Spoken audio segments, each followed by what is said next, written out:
L'importance de la raison en islam. Bismillahirrahmanirrahim. Il n'est pas permis de dire « je n'utilise pas la raison, je prends que du Coran et de la Sunna ». La raison, c'est Allah qui te l'a accordée. Et c'est ce par quoi tu distingues le vrai du faux. Et la raison, Allah l'a accordée aux anges, aux humains et aux djinns. Allah nous incite dans le Coran à utiliser notre raison. Et la raison est citée à plusieurs reprises dans le Coran. Donc dire que la raison est inutile et la rejeter totalement, ça c'est contraire à l'islam, puisqu'Allah subhanahu wa ta'ala nous incite à utiliser la raison par le Coran. Les animaux n'ont pas la raison. Ils sont pas concernés par l'islam.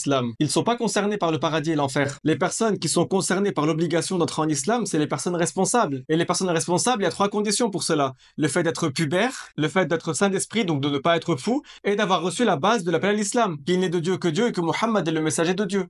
Si une de ces 3 conditions-là n'est pas réunie, ça veut dire que cette personne-là n'est pas responsable. Et donc cette personne-là, qui n'est pas responsable, elle ne sera pas châtiée dans l'au-delà pour sa mécréance. Donc parmi les conditions citées, il y a la raison. Celui qui est fou et a commis ce qui à la base est un péché, il n'est pas chargé du péché. Pourquoi? Parce qu'il est fou. Le prophète alayhi salatu wassalam a dit ce qui a pour sens en français: la plume est levée sur 3. L'enfant jusqu'à ce qu'il devienne pubère, le fou jusqu'à ce qu'il recouvre la raison, et celui qui dort jusqu'à ce qu'il se réveille. Donc vous voyez l'importance de la raison en islam. Allah a envoyé le prophète Muhammad pour appeler les humains et les djinns à l'islam. Et le prophète Muhammad est doté de raison. Allah a envoyé un être doté de raison pour appeler des gens dotés de raison, les humains et les djinns à l'islam. Il n'a pas envoyé le prophète Muhammad alayhi salatu wassalam pour appeler les animaux à l'islam. Les animaux n'ont pas la raison et ne sont pas concernés par cela. Ils ne sont pas concernés par l'obligation d'entrer en islam et par le châtiment en enfer ou la félicité au paradis. Il est cité à 8 reprises dans le Coran la parole لَعَلَّكُمْ تَعْقِلُونَ. Dans Surat Al-Baqarah, 2 fois. Dans Surat Yusuf. Dans Surat An-Nur. Dans Surat Ghafir. Dans Surat Az-Zukhruf également. Et aussi dans Surat Al-Hadid. Allah nous incite alors à utiliser notre raison. Et il y a des jugements qui sont connus par la raison. Le jugement, c'est de confirmer une chose ou de nier une chose pour une chose. Par exemple, Ar-Rahman wa 'ala al-'arsh istawa. Par la raison, on nie la position assise pour Allah.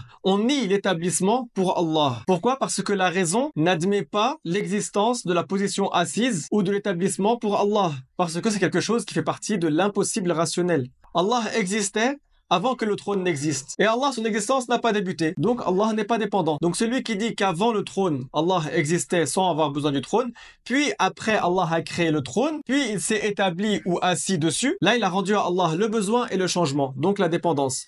Celui qui change a besoin de qui le fait changer, de qui le fait passer d'un état vers un autre état. Et celui qui a besoin, il n'est pas divin, il n'est pas tout-puissant. Il a donc réduit Allah à la dépendance. Moi-même, je suis assis. Si on m'enlève la chaise, je tombe. J'ai besoin de la chaise. On a besoin de la chose sur laquelle on est assis. Mais en réalité, le trône est la plus grande créature qu'Allah a créée. Et Ar-Rahman wa 'ala al-'arsh istawa signifie qu'Allah domine le trône. Abonnez-vous et partagez. Alhamdulillahi Rabbil Alamin.